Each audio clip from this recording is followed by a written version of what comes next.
Hürmetli vatandaş, bugünkü leksiyemize başlayımız. Leksiye de size gacırız. Washington'da sözleyimiz bugün çislağı. 2024 yıl 12. ayının 5. günü. Haftaki Perşembe vatandaş. Tünüge üyümgü mihman kip kaldı keçirenler vatandaşı. Evet, sizlerge tapşırdığı vaziyetimiz nime deseniz, hazırlık vaziyet biri Avrupa'da Germaniya növbette Ukrayna'ya askeri çıkarıp, yani tinçlik saklaş askeri kısımlarını çıkarıp, Rusya besip alğan zimildayaki oblastlar bilen Ukrayna o'ttirisi da bir bitirip rahim peyda qilish degan tashabbusni o'ttirib qo'ydi. Bu bir nazook, bek nazook vatandaş. Ondan keyin Amerika Davlat Majlisi a'zolari Tayvan Alyaskadan tabiiy gaz elishi kerak. Ve bunun bilan Amerika Tayvan munosabatini, strategik munosabatni cho'nqurlashtirishni ilgari surishi lozim degan qarorni ma'qulladi. Bu munozir xabar. Endi gapni shu yerdan boshlaylik vatandoshim. Tayvan deydi o 11. ayının 28. günü Angliya Britaniya Tövən Palatası müstakillik degan gapga gavdilantirib turib qaror e'lon qildi dedi sizlarga vatandosh. 11. ayının 30. günü Tayvanning prezidenti Lay Ching-de Amerikada chegaradan o'tdi, masalan Hawaiiga tushdi. Hawaii shtat boshlig'i nihoyat yuqori darajada takalluf bilan kutib oldi vatandosh. Uning ustiga yana Guam oralig'i tushdi. Demek iki joyda Amerika Qo'shma Shtatlarida chegaradan o'tdi. Mushu oraliqda Hawaiida masalan Amerika Qo'shma Shtatlari Avam Palatasining sobiq boshlig'i Nancy Pelosi xonim bilan telefonlashdi. Telefonda so'zlashdi. Uning keyindilla navbatda Amerika Qo'shma Shtatlari Avam Palatasining boshlig'i Mike Johnson efendi telefon berib Prezident Lay Ching-de bilan ahvollashdi. Bunun o'zi nima desiniz, darajasi ko'tarilyapti Amerikada. Prezident Lay Ching-dening degan gap vatandosh. Bular telefonda so'zlashganda, ko'rishganda masalan Nancy Pelosi xonim Tayvan bilan Amerikaning munosabati ustida to'xtaldi. Shundaqla Tayvan bo'g'ozining vaziyati ustida to'xtaldi. Andın Mike Johnson'da növbette Avam Palata başlığı Mike Johnson Lay Ching-de bilen görüşken Tayvan boğazının vaziyeti üstüde toxtaldı vatandaş. Şu derece kötürüldü Tayvan değil. Andın Tayvan'ın prezidenti Lay Ching-de hazır Amerika'da yaki memuri dairelere münasebetlik bir bilim hazinesinde notuk sözledi. Doklad karakterlik notuk sözlü Tayvan boğazının vaziyeti Cungu tarafından bu yerde harbiy parakanichilik paydo qilayotganligimiz bularda. Demek siz başta aytganimizdek Tayvan meselesi hazır xalqarada gavdalanishga boshlayotgan bir paytda Tayvan meselesinin Amerikada chegaradan o'tish yoki Latin Amerikasi, Ulu Okean davlatlariga ziyoratga manganda Amerikadan chegaradan o'tishning qatim sonimi 2 masalan Guam, Hawaii deyli. Muşu jarayonda, muşu joydagi muomalaning darajasidan qaraganda Tayvan meselesi yana noziklashib kelyapti degan masalada biz vatandoshlar hargiz bunga yanmaymiz. Hargiz bunga yanmaymiz. Tayvan meselesi shunda ketyapti. Endi hozir biz sizga aytdik, Germaniya deydi, Germaniya bu bir kun saqlab qoldi kechiringlar. Masalan, Germaniya tuyuqsiz signal tarqatdi. Mavzuli xabar 12. ayının 3. günü Brüssel'de o'tkazilgan NATO'ga a'zo davlatlar tashqi ishlar ministrlari yig'inida mundaq ko'rsatildi. Dediki, agar Rossiya Ukrayna urushini to'xtatsa, Germaniya amalliq saqlash askariy qismlarini, qo'shig'aysa tinchlik saqlash askariy qismlarini Ukraynaga avatib tinchlik saqlaydi.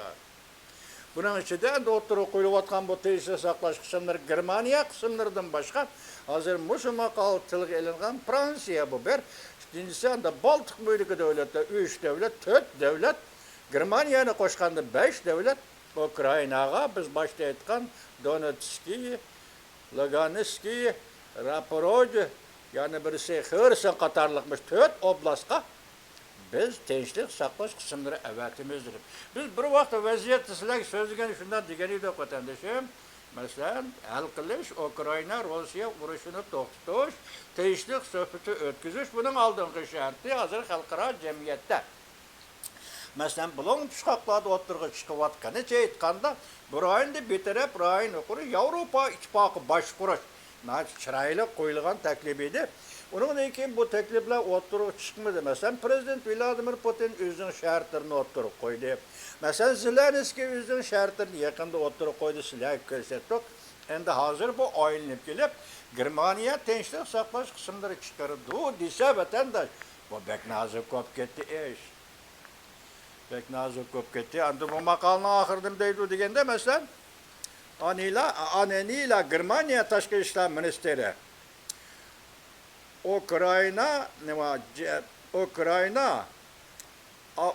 NATO'ga a'zo davlatlar Ukraynani bexatarlik kapolati bilan ta'minlagandan boshqa, masalan, Yevropa ittifoqi Ukraynaning bexatarligi kapolat qilish kerak.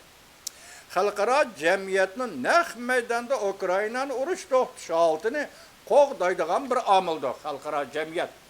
Bu yerda umumlashtirganda Amerika boshchiligidagi xalqaro jamiyat, Amerika boshchiligidagi g'arb dunyosi. Ularning bu Ukraynaning bexatarligini kapolatga ega qilishi bu bir omildir deydi. Biz tirishchilik ko'rsatamiz va tinchlikni o'rtaq qo'g'daymiz dedi. Germaniya qanday rol o'ynaydi bu yerda? Degan masalada Annalena Baerbock, Germaniya tashqi ishlar ministri bunda ko'rsat. Hamma narsa tinchlik ishlariga foydali bo'lganda Germaniya tarafdan butun kuch bilan qo'llashga erishiladi. Bu endi bosh prinsip. Biz askari chiqarimiz dedik, tinchlik rayoni quramiz dedik, yoki shu yerda biz kapolatga Ukrainaning tinchligini kapolatga qilamiz dedik. Oldingi shart tinchlik. Germaniya uchun bu shuar albatta nihoyatda jaranglik, sipoya va nozik shuar bo'ladi vatandosh. Endi Germaniya matbuotlarini gapga qarab turibdimi? Bu gapga nihoyatda diqqat qiling vatandosh. Germaniya matbuotlari bunday ko'rsatdi. NATO'ga a'zo davlatlar uchun aytganda Amerika huquq va hokimiyat olmishadigan bir paytga kirganda eng yomon ahvol ostida kimning Ukrainaga tinchlik saqlash qismlari avatishi intayin muhim bo'lib qoladi. Baerbock, Annalena Germaniya tashqi ishlar ministri. Hozir bu kishi tanlab olgan makon qaysi makon? Amerika Qo'shma Shtatlarida prezident saylimi bo'lib o'tdi. Yangi saylangan prezident Donald Trump Oqsaroyga kirganda, kiradigan vaqtda mushu bo'shliqda vaziyat nozik bo'lib qoladi. Bundaq bo'shliqda kim bu yerga askariy kuch yoki tinchlik saqlash qismlari avatidi? Bu nozik va muhim masala bo'lib qoladi deydi vatandosh. Intayin muhim masala bo'lib qoladi deydi. Demak, bu yerda Germaniya tinchlik saqlash askariy qismlarini chiqaradi degan so'zga kuchaytma yoki sifat so'zlar bilan kuchaytma beryapti vatandosh. Anda prezident Donald Trump kelar yili 1-oyning 20 kuni Oqsaroyga kirdi. Navbatda prezident Joe Biden hukumati Ukrainaga yordam berish yo'lini uzib etib, Rossiya bilan Ukrainani suhbat ustida qistab kelishi mumkin. Masalan, yana bir nozik tarafi bu yerda. Prezident Trump nima dedi? Saylam davrida va saylamdan keyingi vaqtlar dedi, men Ukraina va Rossiya o'tir urush masalasini hal qilishim kerak. Nima aytasiz? Tugadi. Oqsaroyga kirmadi prezident Trump, lekin shundoq dedi. Endi bu yerda tashqi ishlar ministri Germaniyaning Baerbock nima deydi? Ukrainani suhbat ustida qistab kelish. Buning uchun navbatda prezident Joe Biden Ukrainaga berayotgan yordamni uzib qo'yishi mumkin deydi. Bu yerda bir nozik bir gap o'tirg'i chiqyapti. Vatandosh Germaniya matbuoti so'zlayapti. Germaniya matbuotlari tahlil qilib, yana bundoq ko'rsatdi. Nima deydi? Annalena Baerbock, ya'ni Germaniya tashqi ishlar ministri yangi siyosat va nishonni o'tirib qo'ydi. Bu yerga yangi siyosat emas, askar chiqardi. Nishon nima? Tinchlik saqlash. Ukraina Rossiya o'tirisi tinchlik saqlash. Uchinchisi nima? Germaniya askar chiqarish. Tinchlik saqlash qismlarini chiqarish.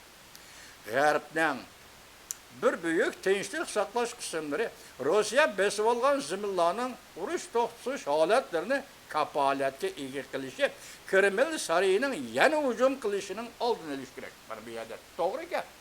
Qaramoqqa to'g'ri gap. Lekin xalqaro siyosatda bu gapning qabul qilinishi va o'rni qanday qildi? Buning o'zi bir gap etanday. Demak, urush to'xtaydi. Bu yerda bir tinchlik bo'lishi kerak. Buning uchun bir kuch kerak. Çünkü hozir Aqsaroyda hokimiyat almışydı, prezidentlar almışydı. Muşundaq bir paytda, muşundaq nozik paytda bu yerga, yani Ukrayna, Rossiya o'tirsa bir kuch kerak. Buning oldingi sharti va keyingi shartini yig'ib kelsangiz, Germaniya askari chiqardi. Tinchlik qo'shinlarini chiqardi.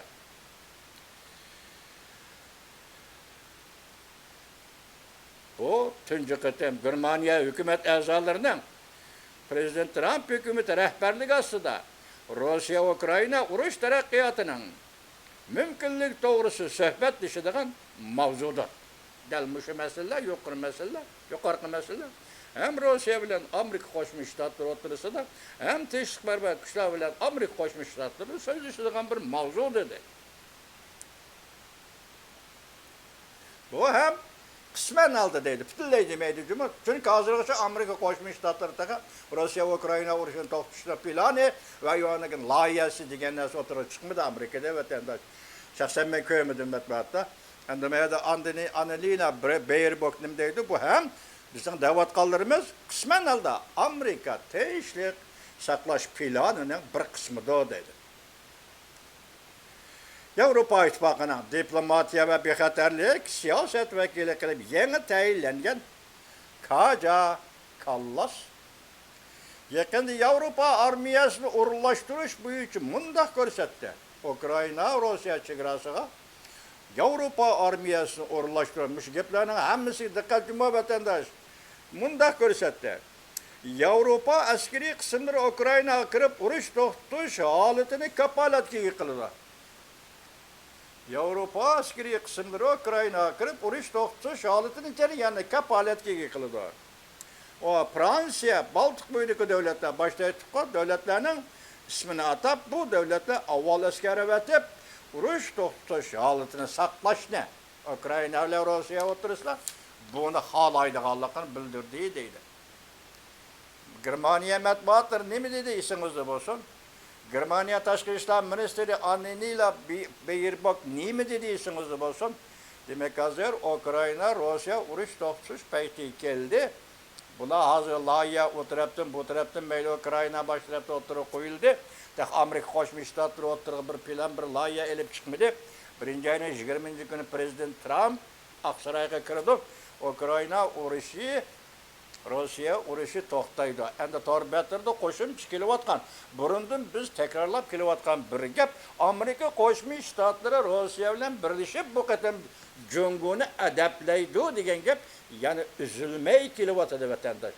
Shunga hozir Ukraina Rossiya urush to'xtatish va buning Yevropaning ifodasi, Germaniyaning qanday ifoda bildirishi buning o'zi bir gap. Deb men sizga hozir vaziyat deb so'zlab beryapman vatandoshlar. Endiki yana bir xabarimiz boshda aytdik. Amerika Davlat Majlisi a'zosi Tayvan Alyaskadan tabiiy gaz oladi. Amerika Tayvan strategik bog'lanishni cho'nqurlashtirib, jungoning qamal qilishini cheklaydi. Mavzuli xabar 12-oyning 5-kun Amerika ovozining Xitoy tili programmasi e'lon qilindi. Xabar bunday boshlandi. Washington Amerika Alyaska Kengash palata a'zosi Dan Sullivan Tayvan Alyaskadan tabiiy gaz import qilishni o'ylashyapti. Bu orqali bir tarafdan Tayvanning energiya kamchilik masalasini hal qilib, yana bir tarafdan Amerika Tayvan strategik munosabatini cho'nqurlashtirib, jungoning Tayvanning energiya yo'llarini qamal qilish jihatda el sirishini keltirib chiqardi. Ama biz baş Tayvan to'g'risi vaziyat nima edi sizga vatandosh? Az siyaset katılmadı ki. Yani Amerika devlet rehberleri bilen boğan prezident Leyçing'de Tayvan'ın münasebeti dairesi ki. Yani bu bir sekleple Alyaska Kengash Palata a'zosi Dan Sullivan nima dedi? Alyaska shtatının başlığı biz Alyaska'nı açıp ettik. Yani degeni biz Alyaska'nın Gazprom yoki tabiiy gazini Tayvanga setishni qaror qildik. Tayvan elishni qaror qildi. Endi bu yerda Tayvan bilan Amerika Qo'shma Shtatlar o'rtasida savdo aloqa munosabati o'rtaga chiqdi degan gap. Endi buni xarakteri qandoq bo'ladi? Eg'izdan chiqqani yo'q. Buni xarakteri keyin qandoq bo'ladi? Endi bu yerda men deyotgan ham vatandashim, bu savdo xarakteri rayon xarakterlik bo'lamdi va yoki davlatlar aro bo'lan mana bu gap savol bo'lib ashundoq chiqdi o'rtaga bir kuni qarab turasiz vatandashim. Amerika ovozining xos xabari, yana bir xabar vatandash. Avom palata a'zosi Mike Johnson Tayvanning prezidenti Lei Ching-de bilan telefonda so'zlashdi. Buni deb qoldik vatandoshlar. Buni yuqorida sizlarga vaziyat o'rnida ko'rsatib qoldik. Endilikda yana bir xabar.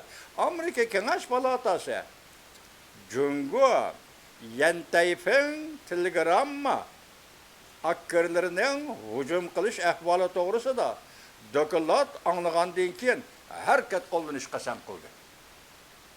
Amerika Kengash palatasi, qonun chiqarish palatasi. Biz boshdan oxir deb kelyapmiz. Qisqa so'zlab keldik sizlar. Jungo hakkerlari Amerikaning hukumat organlariga, nozik organlariga, iqtisodiy organlariga, savdo tijorat organlariga hakkerlar hujum qildi. Buningga Amerika Qo'shma Shtatlar qanday muomala qildi? Chunki bu masala tegi-tekni aytgan hakkerlar masalasi emas, davlatning egilik huquq masalasi vatandosh. Mana bugun bu to'g'rida doklad anglabdi Kengash palatasi va Kengash palatasi buni cheklashni, buning uchun tadbir qo'llanishni qaror qildi vatandosh. Mana bu sizlarga bugun so'zlarda vaziyatimiz mana bu yerda vatandosh.